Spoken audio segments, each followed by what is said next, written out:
Okay, Aaron, I have it up on YouTube. Can you see it there? Not quite yet.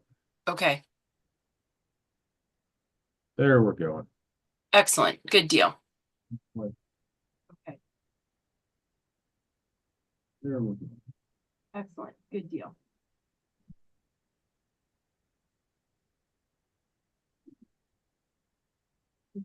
Just going to test delay.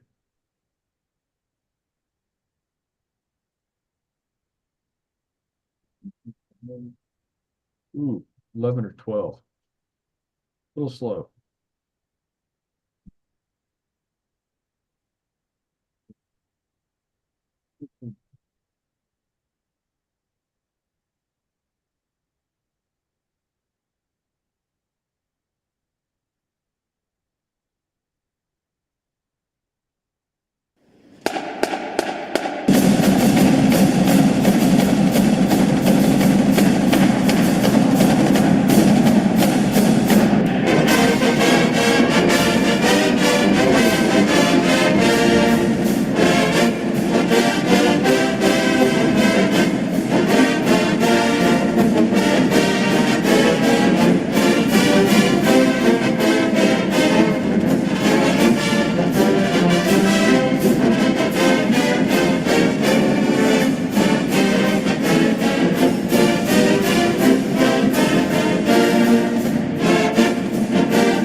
Good afternoon, everybody. If one of the panelists would give me a thumbs up or something.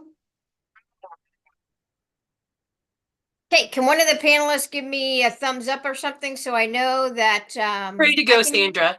Okay, great. Well, welcome to the third session of our 2025 Crop Talk webinar series. And again, if this is your first time, welcome to our crop webinar series. If you've been to all three of them, thanks for joining us. We are focusing on crop production for North Central and Northwest Kansas. And let me move on to the next slide. Whoops. Okay, we don't want to do that one. Yep, let's go back here.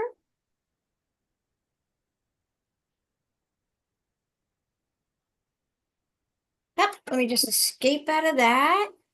Okay, there we go. Okay, so as you can see, it takes a team certainly to make this happen. So we have a lot of these people behind the scenes. You might be seeing your local extension agent there. So as you can see, it covers a lot of different counties. I am Sandra Wick. I am the crop production agent in the Post Rock District, which up in Clear, North Central Kansas. We have Cody Miller, Phyllis Brooks. We have Aaron Highland from Rollins. We have Helen Geifer from Colby or Thomas County. We had Jeannie Falk Jones, our Sunflower District, or agronomist. We also have Kelsey Lumen, Golden Prairie, and we have Lacey Noderman, Walnut Creek, and we have Stacy Campbell, Cottonwood, and Craig Dinkle from the Midway District. So hopefully you'll see one of your extension agents as well.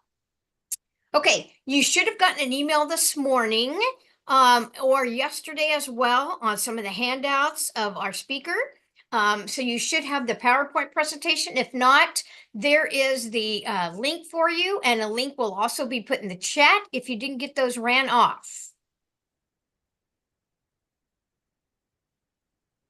Okay, questions are extremely important here because you learn just as much from the questions from our speaker. So if you're using Zoom, there should be a Q&A box down at the bottom of your screen along the bottom. So simply type in your question there and then we'll get it to our speaker.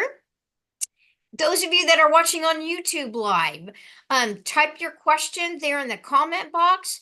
But if you haven't been on YouTube before, you're going to have to create an account first, and then you can type your questions into the comment box. And then if for some reason neither of those different ways work for you, you can email your questions directly to Jeannie Falk Jones at ksu.edu or to your local extension office or your local extension agent if you know their email pretty handily there. Okay, those of you that are CCA, applying for CCA credit, if you would email Jeannie Falk Jones now at the beginning, include your name and your CCA number. And then we also need you to email your name and your CCA number at the end so we know that you were there for the entire time in order for you to get your 1 credit hour certification. Okay, as you know, in all of our extension meetings, we ask you to do a very, very brief evaluation for us. That just helps provide feedback for any of our programs, and especially for today's webinar. It not only helps us in evaluating the current program, but it also gives us future topics for future webinars as well. And this will be at the end of the webinar. So if you could stay on just a little bit longer, we'll give you the link or there's a QR code. So you guys are getting better. The first time or the second session from last time, we did increase the number that stayed on and do the evaluation. So we really do appreciate you doing that for us. Okay, without further ado, I'd like to introduce our speaker for today, Deepak Joshi. He is one of the newer specialists that we have.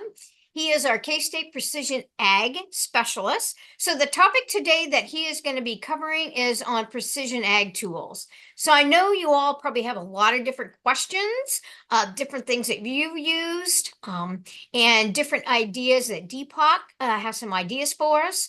So his research basically focuses on precision ag, And some of those on-farm decisions that you have to make and using some sensor-based technology, which might include drones, satellites, sensors, even the open access data. So by using maybe this information, you can gain some knowledge on how to use those, and especially the new AI information that's out there, to maybe help you in your decision making and to do the best that you can with your agricultural practices.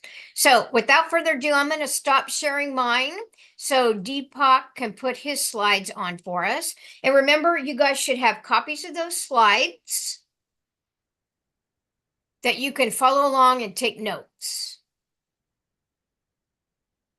All right. Thank you, Sandra. Can you see my PowerPoint? Yes, we can. Looks good, Deepak. All right. Thank you. So I can good to go. Yep, good to go. All right. Okay. Thank you so much, Sandra. Hi, everyone. My name is Deepak Joshi. I'm assistant professor and precision ag specialist at Kansas State University. Today, I will talk about the leveraging precision agriculture tools. Before I start my talk today, just want to give the overview of my talk. I will begin with the introduction, a brief discussion about the precision ag and how it works, and then I'll also give some historical background of the precision ag as well, and how it evolved from the long time ago. And then I will also discuss about some real world application of the farming. And in more detail, we'll discuss about the different tools and components that are used in the precision agriculture, and along with some challenges on the adaptation side and the future trend in the precision agriculture. And at the end, we'll have a question and answer section as well. With that, before I go more detail into my talk, I want to start first with my one of question survey question actually. So the question is, what comes to your mind when you hear the term precision agriculture? So for this question, we have a six option: GPS guided tractor, first option. Second option is drone and remote sensing. Third option is variable rate technology. Fourth is yield mapping. Fifth is AI and data analytics. And sixth is other. So you can choose any of the option from these six options. So Okay, question so is, we'll what give them a little come bit to more your mind? time. Deepak, we'll Yep. give them a little bit more time. And Sure.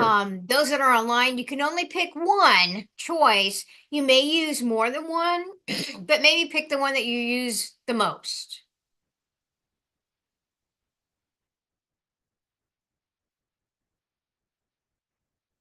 We've got answers coming in here, guys. So we'll give you about 5 more seconds to go ahead and get your answers in.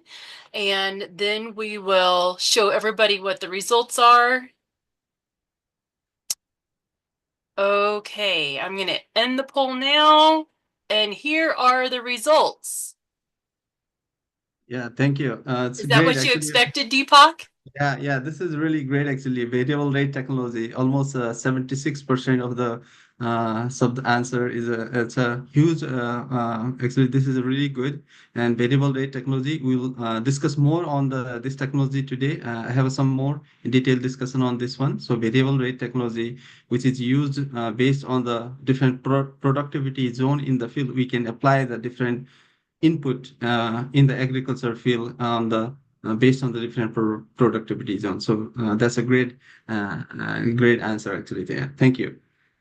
With that, I want to start my talk. First, I will give the brief introduction on the precision ag.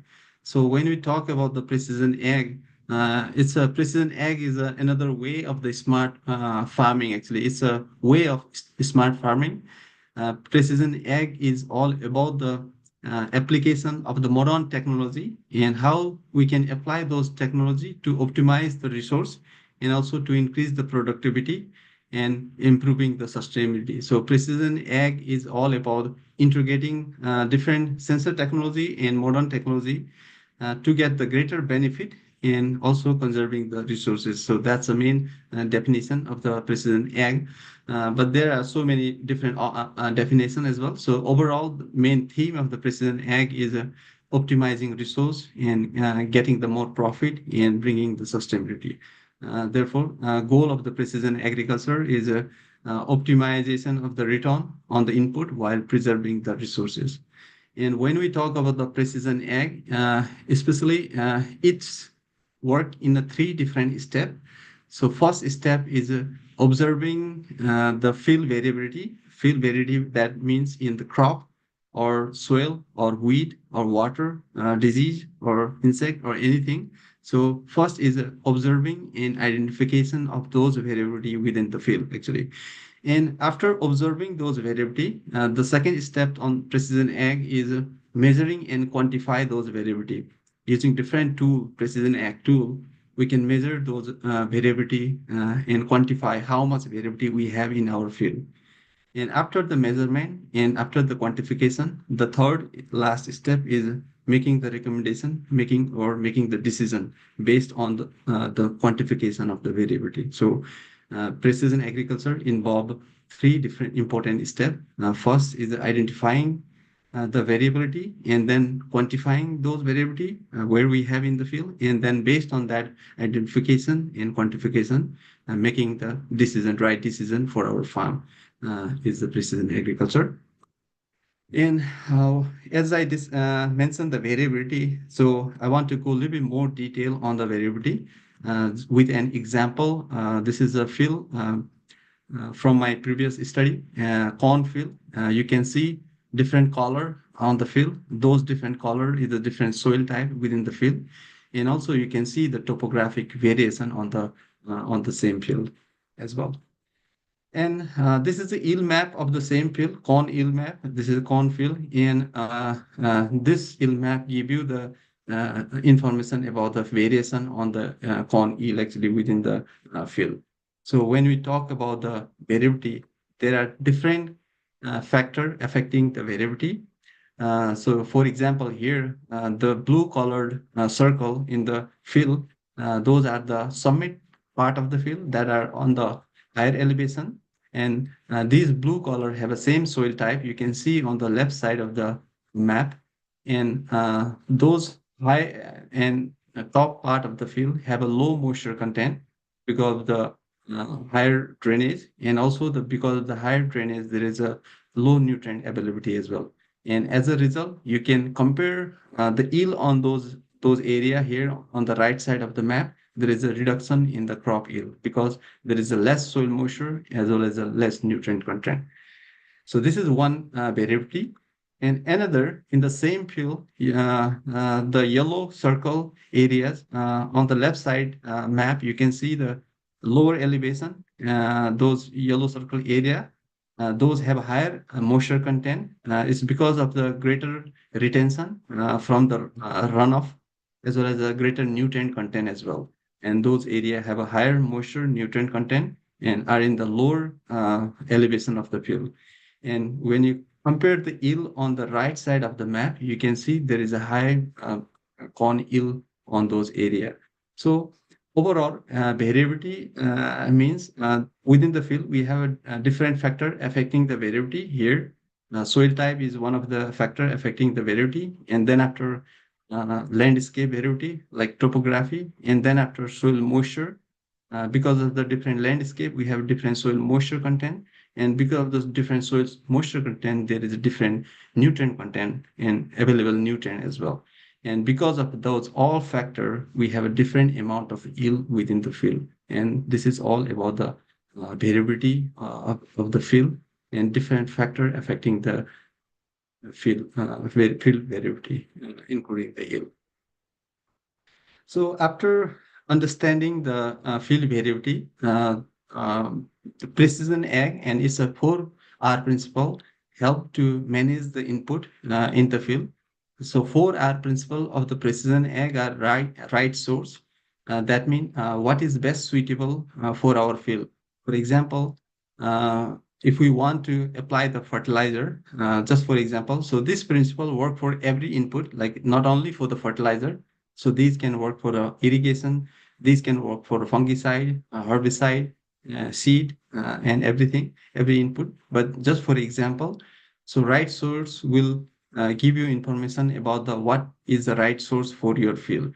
For example, mostly urea-based fertilizer, they have a high volatilization and high environmental loss. So what can be the an alternative source, right source for our field? So that can be the 4R principle and right source principle.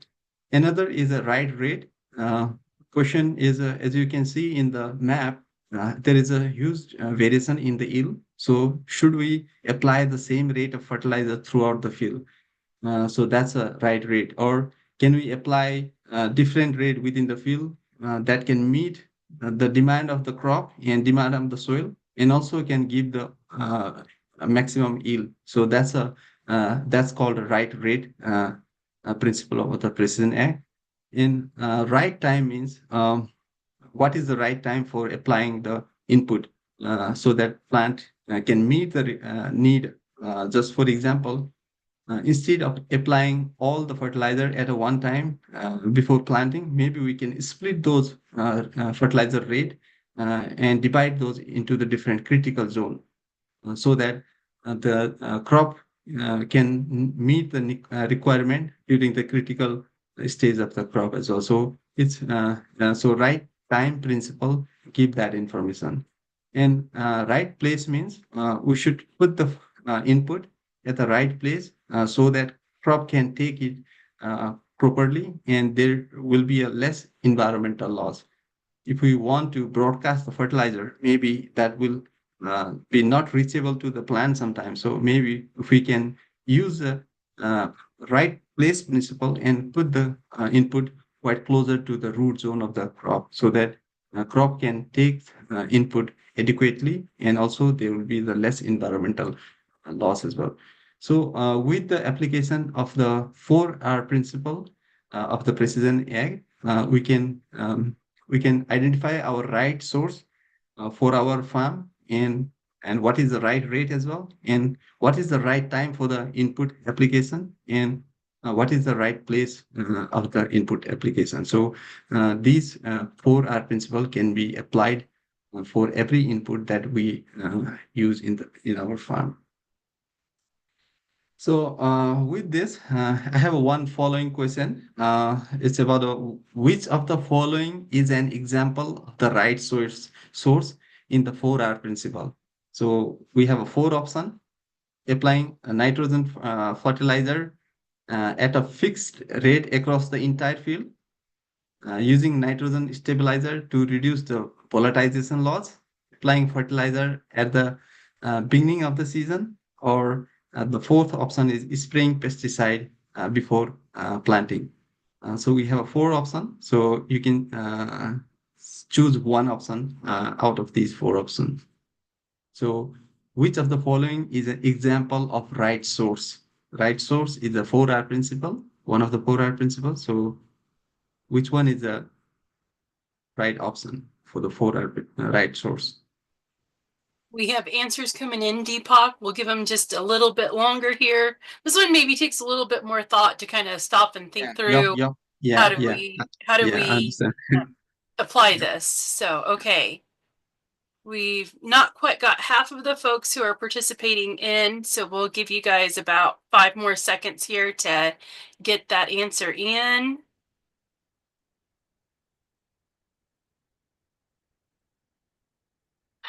Apparently saying 5 seconds was enough to stop everybody from giving us answers. There we go. We've got a few more rolling in here.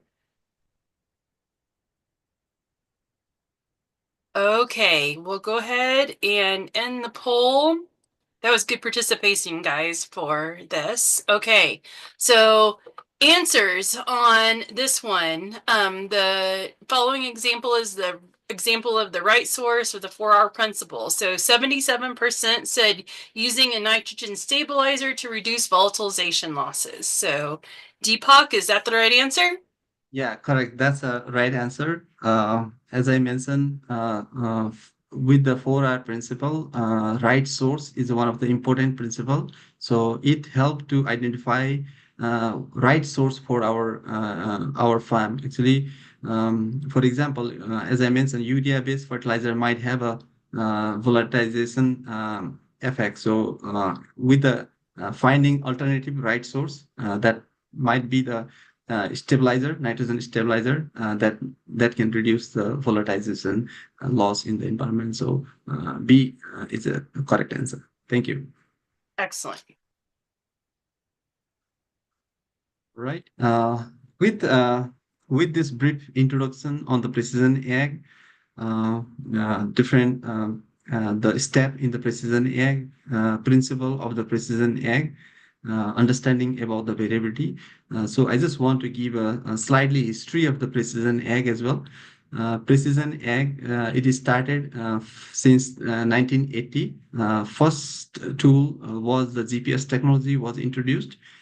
This with the introduction of GPS technology, that time farmers were able to create their field boundary maps, and also they were able to track the farm equipment movement in the field. So this was an important step in the precision ag. And then after in 1990s, it was a huge year because of the development of yield monitor data and variable rate technology. So yield monitor and variable rate technology are still used a lot in modern precision ag technology. So this was a huge invention in the field of precision ag. With yield monitor system development, farmers were able to identify the different low and high yield zone. They were able to understand the yield variability in the field. And also with the variable rate technology, they were able to apply the different input in the different rate based on the different productivity zone of the field.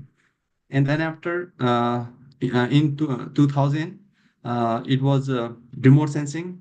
Farmers started using remote sensing for various in-season decision-making process, especially the satellite-based remote sensing was used to determine and monitor the soil health as well as the in-season plant health during the different growth phase of the crop, especially using NDVI.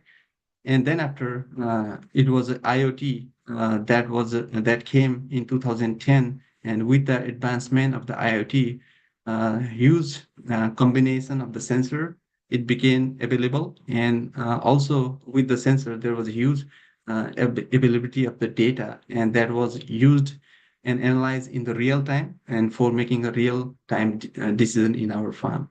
And now, latestly, we have an emergence of the AI and machine learning. So these AI and machine learning with their application, now precision ag is in the next level.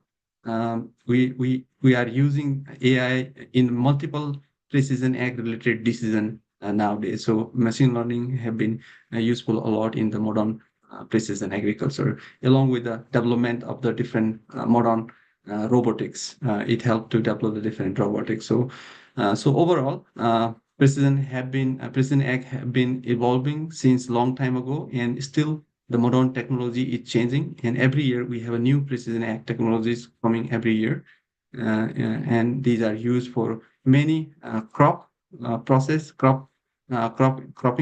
as well as the livestock farming as well. So when we talk about the application in the agriculture, especially on the cropland, this is a one recent report that summarized the application of the precision ag in the agriculture cycle, especially in the cropland. It have a precision ag have an application in each aspect or each step of the our farming, starting from pre-planting. Precision ag is used. Different sensors are used in the precision ag to understand the pre-planting soil nutrient condition, pre-planting soil moisture condition with the help of the different sensor, and also it helped to select the best seed that can feed for our farm. And followed by the pre-planting. During planting time as well, we use lots of precision ag tools. For example, in traditional farming, we apply the seed uniformly. We plant the seed uniformly throughout the field. But with the modern precision ag technology, we can use the variable seeding rate technology, and based on the field condition, we can seed the plant in the different rate within the field as well. And third, input application. As I discussed earlier, with the 4R principle, we can use the 4R principle in fertilizer application, herbicide application, and pesticide application, and in multiple input application.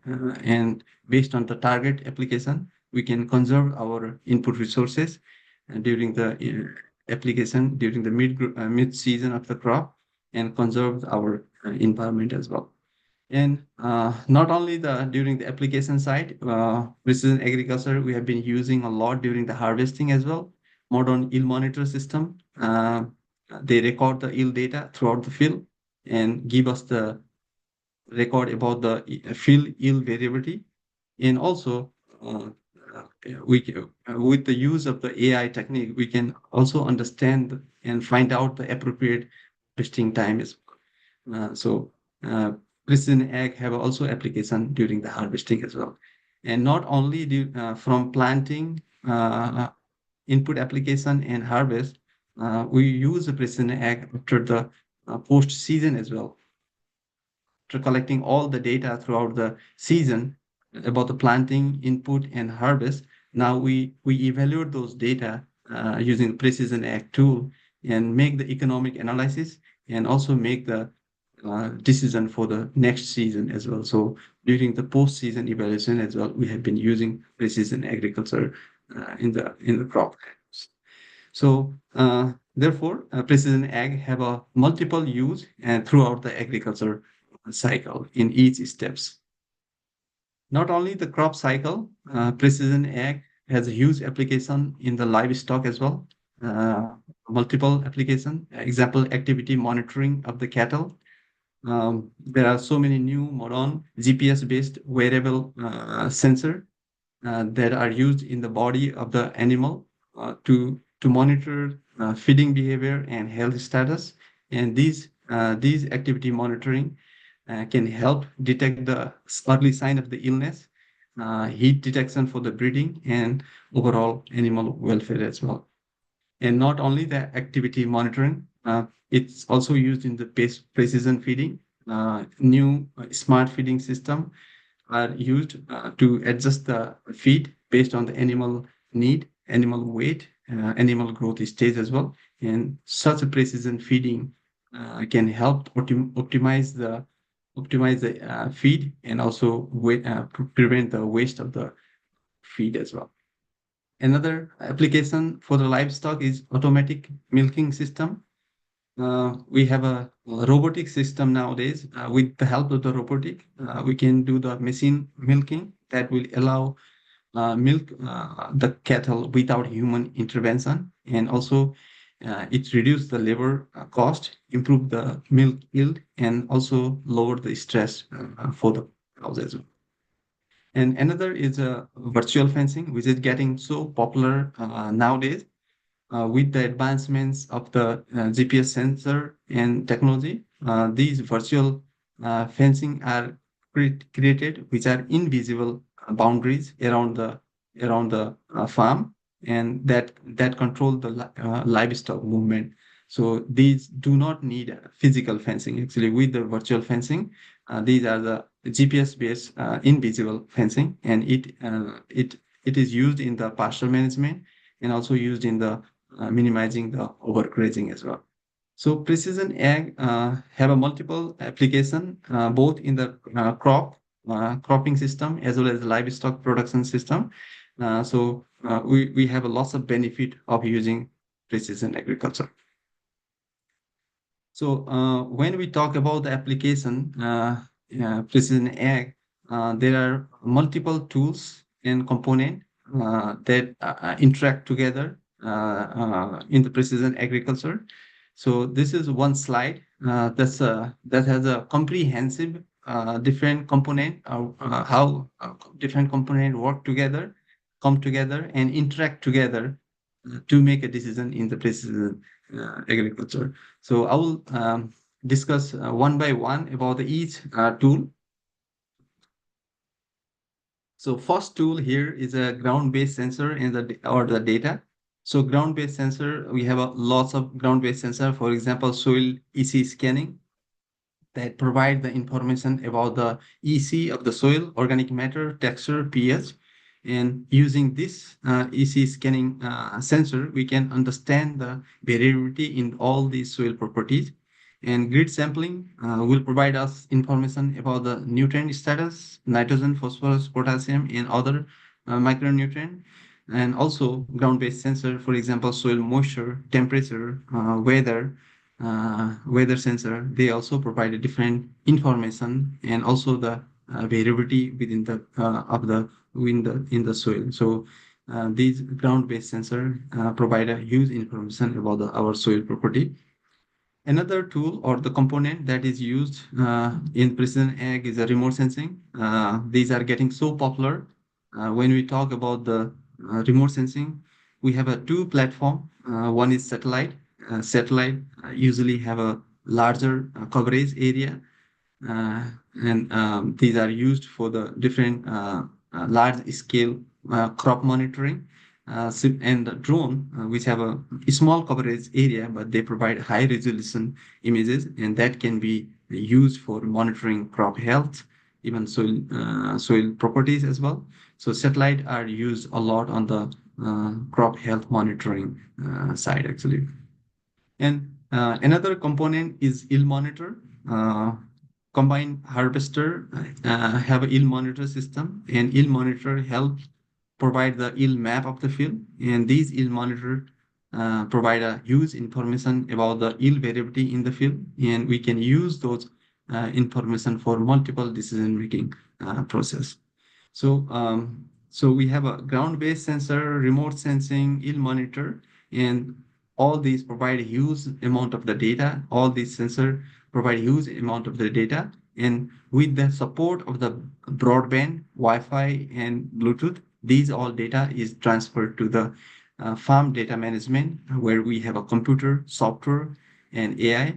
And with the help of the farm data management, we can get access to the data and process them in the real time using different software and computer. And AI can help to check the pattern in the data and can provide the recommendation to the variable rate technology. And based on the analysis and recommendation using AI, the variable rate technology can make a prescription and can make a prescription map for your field.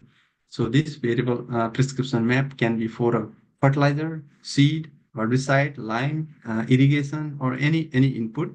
And with the help of the GIS and GPS, and we can implement this prescription map into the real field. So overall, this slide look quite busy, but it have a comprehensive and integration of all the tool we use in the precision agriculture. Hey, Deepak. Yep. Yes, before you go on, there was a question that came in that kind of has something to do with what you're talking about. They wanted to know, are the yield ranges derived from previous harvest on the yield monitor? Or do you have to clear that out each time or what? Sorry, ill. Can you repeat again the question? Yes. Okay, the question is, are the yield ranges that are used or derived from the previous harvest on the yield monitor, are those used, or are they, do you have to clear out the monitor and it just gives you the yield ranges on that So we yield that you're usually have doing at yield. that time? We usually have yield data for each harvest actually. But for Okay, the but for what if you don't clear it out and things? And does it keep the history of it and gives you the total yield ranges, or just on that 1 year of harvest? Yeah, actually, we need to calibrate our system for Okay, better quality data. But all the historical data is there. So I can go and see and check the historical data as well and download as well. So every year we can store those data, and those historical data will be available there. Okay, alrighty. Thanks, Deepak. Thank you. So yeah, that was a great question. Thank you so much for the question. With that, I have a one again following question. So which of the following precision agriculture tools have you used before? Select all that apply. So GPS guided tractor, variable rate technology, drone-based remote sensing, soil sensor, yield monitor, or GIS software, or none of the above.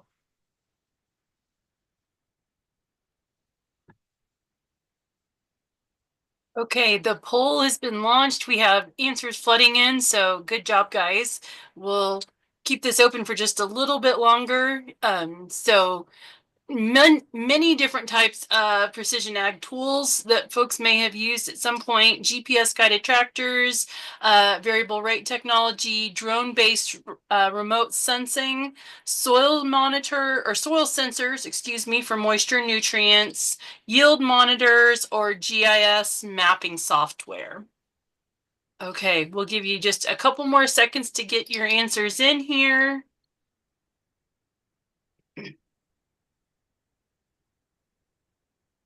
Okay, we'll go ahead and end the poll here and share the results. Deepak, there's a pretty big spread as you look at this data, but not completely surprising thinking about where folks are in their adoption of some of this technology. Yeah, that's great. Actually, this is a great report. Actually, like lots of different technology are using everyone. Tractor, variable rate technology as well. Soil sensor, yield monitor data is used a lot as well, and GIS mapping as well. So there was none of the above was zero. So that was good. Actually, everyone using some sort of the tool in the farm. So this is really good actually. So GPS guided tractor was the 91%. So that's a great answer. And then yield monitor data is the second. So yeah, that's great. Yeah, thank you. Deepak, one thing I wonder when we're looking at these options is what about like satellite images that they may be getting? Does that fit into this type of category also? Yeah, definitely. Yeah, actually, sorry, I didn't include all the option, but No, that's that's okay. That was just one that popped in yeah, my yeah, mind as I'm yep, looking at yep, the definitely. options. Satellite. I just put that. I have a drone included here, but yeah, definitely satellite. I think satellite are more used even compared with the drone probably nowadays. So I think yeah, that's a really another different important tool. I think people have been using a lot as well. So yeah. Great. Thanks, Deepak. All right, thank you. Uh, so I will discuss a little bit more detail on each of the tool and component that are in the precision ag. So first is the remote sensing.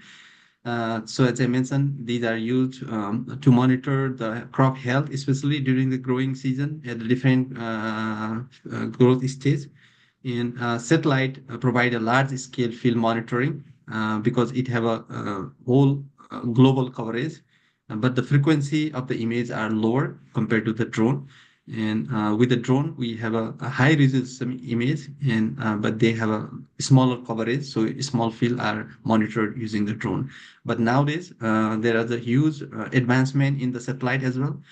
Daily basis data are available, also with high resolution using satellite as well. So technology have been changing a lot, and lots of good satellite data are also available nowadays. And when we talk about the remote sensing, it work on the principle of the reflectance. So when light come to the earth, every object reflect back some amount of the light, and the sensor that is in the drone or in the satellite, and it detect the amount of light reflected by the object. For example, when every object reflect the light, it reflect a different band or different color of the light, and every light have a different band and color, and it have a different range of the wavelength as well. For example, blue, green, red, NIR. So these are just example. We have other light as well. But for agriculture purpose, NIR light is really important, but which is not seen by human eye. But sensor in the drone or sensor in the satellite can detect the NIR that is not detected by the human eye. So based on the how much NIR light is reflected, we can study about the object, study about the plant, study about the soil, and also understand about the within field variability as well. So this is the working principle of the remote sensing and in the agriculture. And as I mentioned, nowadays it have a huge application ranging from crop monitoring, soil property and moisture monitoring, yield prediction as well, and also management zone delineation, disease and pest detection, weed mapping and control, and also water stress assessment and drought monitoring as well. So remote sensing have a huge application in multiple way in the precision agriculture. Just want to give one example from my previous work, how drone-based remote sensing I was able to use. You can see on the top image, this is a soybean field. I flew a drone during the early vegetative growth stage of the crop. And that time, inside that circle, I was able to find out some patches, red patches. So those are the mm, uh, unhealthy plant. So when we went there and we were able to identify the white mold disease. So this is just an example how drone based technology can be used to for the early detection actually. So but with the visible eye, all the plants look green and healthy, and there was no symptom when we looked the field with the just naked eye. But with the drone, we were able to detect the white mold a little bit early enough compared to the human eye can detect. So, and then after we again took the drone image at the later growth stage, and you can see how that red spot or white mold spot are spreading throughout the field with the progress of the crop growth. And you can see there was a high intensity of the disease later as well, and which reduced the crop yield drastically. And the bottom right image is a yield map of the field, and you can see those center area where we had the identify the white mold disease. It has a huge impact by reducing the yield of the crop as well. So this is just an example of the application of the remote sensing on the disease detection side. So this is just on the disease detection, but we can use remote sensing for multiple other purposes as well on the stress, moisture stress detection, nutrient stress detection as well. So there is a huge application on the precision ag. And now next ground-based sensor. Ground-based sensor are used to monitor soil nutrient, soil moisture, soil temperature, electrical conductivity, uh, analysis for the soil, and the weather station give us the information about the temperature with rainfall, humidity. And so these ground-based sensor and data from the ground-based sensor are used to monitor the especially the soil condition of the fields. And another tool is a yield monitor data and yield map, which are really important. And it's most of us we are using a lot in our precision ag farming. So these are the crop harvest data with the geospatial information. That means it is a crop yield data with a latitude and longitude information. And these yield monitor data are used to identify the high and low yield area in the field. And based on these high and low yield area, we can make the decision for the different input and optimize the input. So this is just one farm with a 5 year of the yield data. So this can provide yield variability within the field as well as yield variability between the year as well. So these also can be combined. All 5 year of the data also can be combined together to create the productivity zone of the field as well. So yield monitor data is a really important tool in the precision agriculture. So another is a data management and cloud computing and AI application. So as we are able to use multiple sensor in the precision ag, so they collect a huge amount of the data. So proper uh, management of the data is really important nowadays, and storage and processing is very important. So cloud computing enable us to real-time access, storage, and processing of such data. And with the help of the AI, and it help us to analyze those data and recommend the proper decision for our farm. So there is a huge application of the AI and cloud computing nowadays in the precision agriculture. This is just one example how one of my work used the AI on the precision ag decision making. So I combined different data source together, yield monitor data, topographic data, soil data, and satellite data into the different AI-based model to predict the corn.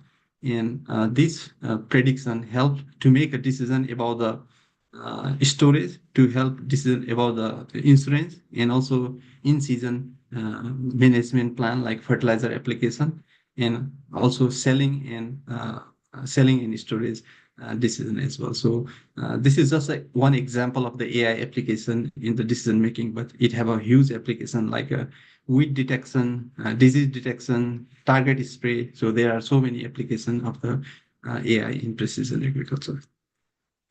So with that, I have a fourth question about the related with the AI. How much do you trust AI in decision making? A is I completely trust AI. B is I trust AI, but uh, I verify as well. C is I'm somewhat skeptical and use it cautiously. And D is I do not trust AI. So we have a four option. You can choose one. Yes, the poll is up. We have answers rolling in here.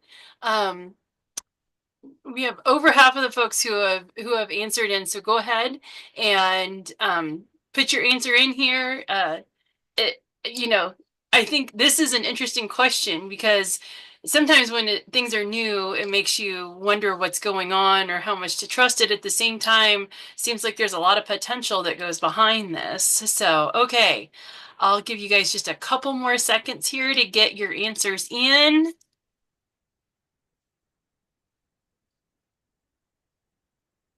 And I might have biased everybody with my statement right there, Deepak. Sorry about that. No, that's a really I'm quite curious about this answer as well on this question. Okay, we'll go ahead and share the results here. So we have nobody who completely trusts it. We have 38% that says I trust AI, but I always verify its recommendations. 48% that says they're somewhat skeptical and use AI cautiously. And 14% that says I do not trust AI and prefer traditional decision-making methods. And I would just say my husband and I actually had an in-depth conversation on AI last night. And what our comfort level is, and a little bit blown away sometimes by the stuff that we see generated when we just put a few words in to generate images and things along those lines. So Yeah, thank you, Zini. Yeah, this is a really great answer actually. Yeah, uh, it's a there is zero in the I completely trust AI. Yeah, that's a really true. It's a difficult to completely trust the AI. So we should know how to use it, and we should use it quite carefully as well. So this is a really good answer. Okay, yeah, thank you. So the next tool on the precision ag is a variable rate technology. When we talk about the variable rate technology, I think most of us use this technology. So just want to discuss a little bit more detail. This is a corn field. You can see here the average yield of the field is 150 bushel per acre. And using this average yield, if we calculate the amount of fertilizer, nitrogen fertilizer needed for this field will be the 180 pound nitrogen per acre. So this will be the uniform application of the nitrogen fertilizer throughout the field. But when you look more deeper into the field, these blue circled area, these are the area which have a slightly higher yield compared to the average yield of the field. So these area have around 215 bushel per acre. So if you If we calculate the nitrogen rate for this area, so it will be 258 pound nitrogen per acre. And when we compare the uniform application, which is it is really low amount based compared to the yield goal for this region. So applying 180 pound nitrogen will under fertilize this area.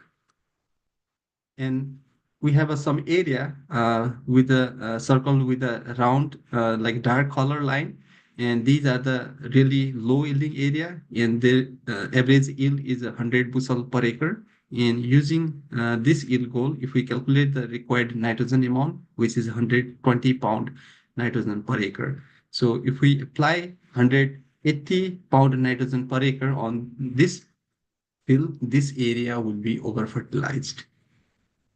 So I have another interesting example of the variability. So this is a wheat field in the Kansas. In the brown color are the wheat crop, and you can see some green plant as well. These are the wheat. And if you look detailed, so those yellow circle area are the weed, single weeds, and they are scattered. And you can see there are some area, there are more, some few wheat together and clustered as well. And there are some area with high wheat infestation and they are clustered as well. So now the question is, can we apply the uniform nitrogen and can we apply the uniform herbicide to uh, control the weed in this field? So if we apply the uniform input application on these area, some of the area may lead to under application and some of the area may lead to the over application as well by failing account of the field variability. So uh, considering field variability is really important when we put the input in our field. So And with Deepak, I that, just wanted to let you know you have about 10 minutes. all right, yeah, sure. Okay. And thank you. And then based on the field variability, we divide the same corn field into the three different zone, and we'll put the different fertilizer rate in these three zones. Like we have a high yield zone, which will get the higher yield, higher nitrogen rate, and then medium yield zone and a low yield zone. So instead of uniform application, we'll apply based on the need of the crop and based on the soil property of the field. And the bottom image is about the herbicide coverage map. Those yellow spots are the area where herbicide was sprayed through the target application. And the black dark area is where there was no herbicide application. So that is based on the presence of the weed. So with the main management zone and site specific based variable rate technology, we can conserve the input application and save the money as well as get the environment benefit as well. And when we talk about the variable rate technology, we create the prescription map. And for making the prescription map, we can use different source of the data. Yield monitor data is used to create the productivity map. Satellite data, especially the NDVI map, are used also to differentiate the different zone in the field. Topographic data are also used. Electrical conductivity data are also used. Sorgo data are also used to make the different productivity zone or field management zone in the field. And based on that, we can implement the variable rate technology. So another tool is a GIS and GPS. GIS is a computer-based tool that is used in the precision agriculture a lot for analyzing and visualizing data. And GPS is used for provide a real-time positioning and navigation of the agriculture machinery. And with that, overall, we have a huge implication and benefit of the precision ag. It increases the efficiency, enhance the crop productivity, bring the sustainability, save the money, as well as make the data-driven decision making. And in case of the adaptation, top 5 states are the South Dakota, Nebraska, Iowa, South Dakota, and Illinois. And Kansas is in the top 10. And I think we have a huge possibility of increasing the adaptation because we have a diverse crop. We can grow so many crops, and we also have livestock farming here. So we have a lot huge opportunity for adaptation, increasing the adaptation of precision ag. So maybe I will just escape this question and because we don't have enough time. So challenging in the adaptation side, high initial cost is one challenge, and then data management as well. And the rural community doesn't still have a good internet access. Those are the another challenge, and some data security and privacy are also some of the challenges on the adaptation of the precision ag. Future of the precision ag, IoT is one of the future. With the advancement of IoT, we have a sensor and huge data collection, and it can help to make the real analysis at a real time as well as make a recommend a real decision at the right away. Digital twin, these are the virtual simulation of the crop or soil in the field, and based on that, you can create different scenario and of the input, and you can see the how your farm will perform based on the different scenario. 5G connectivity is a fast internet, and then robotics are also the uh, uh, future of the precision agriculture. So with that, thank you so much. And here is my contact information, and I would be happy to take any question if you have. Thank you.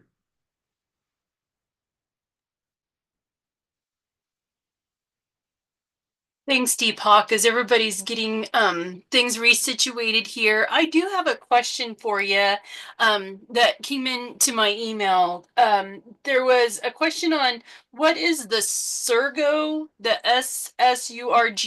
data layer that you had on one of your slides. What contributes to that data layer? All right, thank you so much, Jenny, for the question. Yeah, Sorgo is it's a freely available soil database that's available from the NRCS. It's available in the Web Soil Survey, and that provide information about different soil property like bug density, soil nutrient, soil texture, land cavity classes, and there is a huge database there. It also can be used on delineating the different management zone. But we still need to check how efficiently that can be applicable in creating the management zone. I have done some work on the using Sargo data on the and creating the management zone. There are somehow some applicable as well. Great. Thanks, Deepak.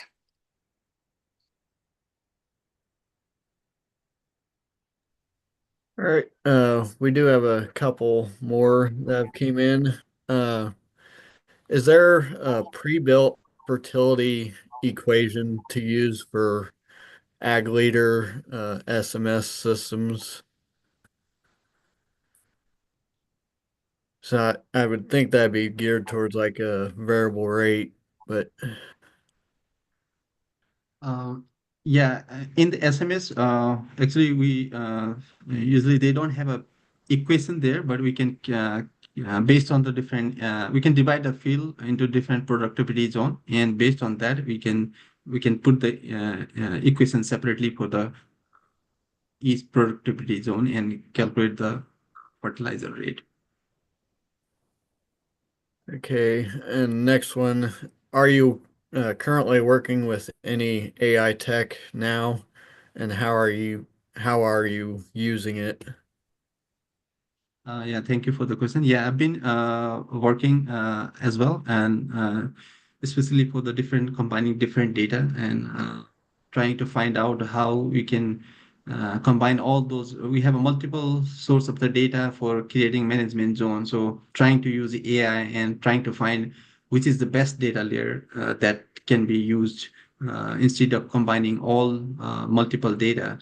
So trying to find out easy way of delineating management zone using the AI.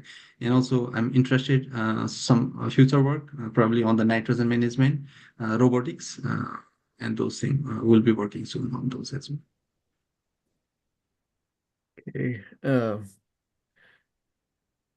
Is there There is one hand up.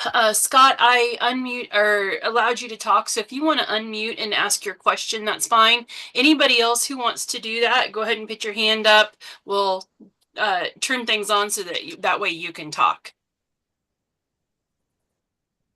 Scott, you'll have to unmute yourself on your end, but I set it so that you can unmute and ask a question.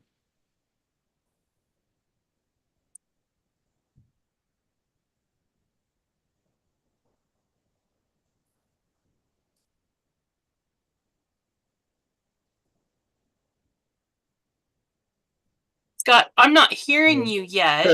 He says that he accidentally hit it. So, Oh, no problem. No problem. is there any questions on YouTube, Aaron? No questions on YouTube at this time. Okay. And Marvin, I saw that you popped on with your hand up for real quick. Did you have a question?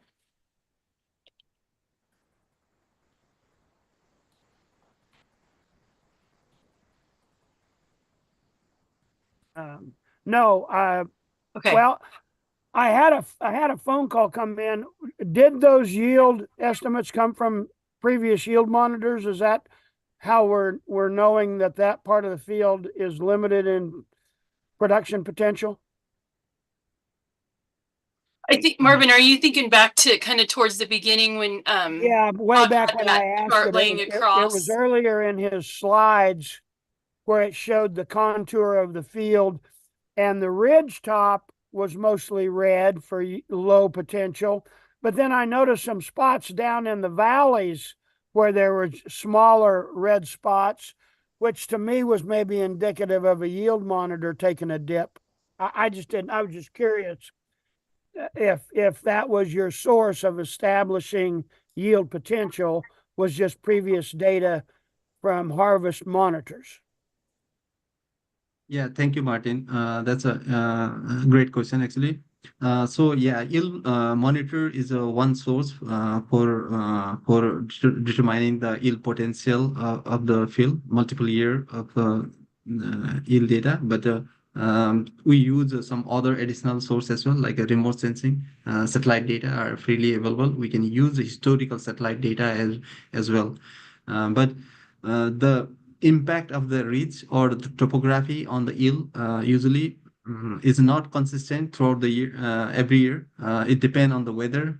So we might see the different impact on the wet year compared to the dry year. The same spot can give a higher yield depending on the weather condition as well. So that can also be a chance on that map, actually.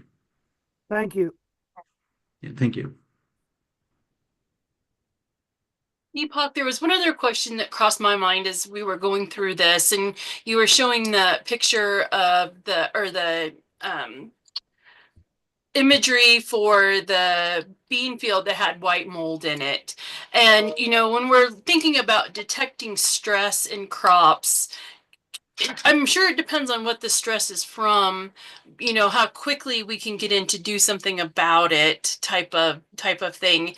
Is there a lot, I mean, how quickly does a crop start to show that type of stress that can be picked up on drone imagery for us to be able to go back in and do something if we need to? Mhm. Yeah, thank you, Jeannie. This is a really great question, actually. So there is no hard and like concrete answer on this one. So usually it is said that at least around 15 days earlier, 15 days earlier than the disease appearance, the drone can detect those disease, actually. Human eye cannot detect, but 15 day earlier than the human eye, we can detect from the drone. That's normally it's said on detection side. But still, so many factors are going to be important, like climate and weather factor. Also, those are important on that side. So there's no concrete, like exact right answer, probably. Right. Yeah, no, I understand. I think that's interesting thinking about a 15-day lead time on some of that would be exciting to have when we're thinking through that. So, All right. I don't think there's any other questions. Reminder, please help us and fill out the evaluation That'll be linked in the chat. And if you email Jeannie Falk Jones at the beginning for Certified Crop Advisor CU credits, you can email her again at the end, jfalkjones at ksu.edu. And then next week, our topic will be on dryland tillage and rotations being presented by uh, Lucas Haig, Northwest area agronomist with K-State Research Extension. So we look forward to seeing you all again next week. Maybe we have one more question, Marvin. You have a hand raised. Yeah, I wanted to ask Craig and I, this is off this subject, but Craig and I were talking about the corn stunt disease, and Craig, you mentioned that there were some traps. Are any of those going to be available? I know you've got a program trying to get feedback from the field from agronomists and stuff. Well, would there be a possibility of getting 3 or 4 of those for us to put out in the country to try to keep track of this pest that might come in and threaten the corn crop? Yeah, I can send you Rodrigo Anafreeze and Anthony Zukoff's information and get you set up on that monitoring network that they uh, have out. So yeah, the more traps that are out to monitor when they're coming will be great, and that will be our last crop talk uh, series topic on March 11th is on a corn stunt. But yeah, I'll get you their information, Marvin. Thank you.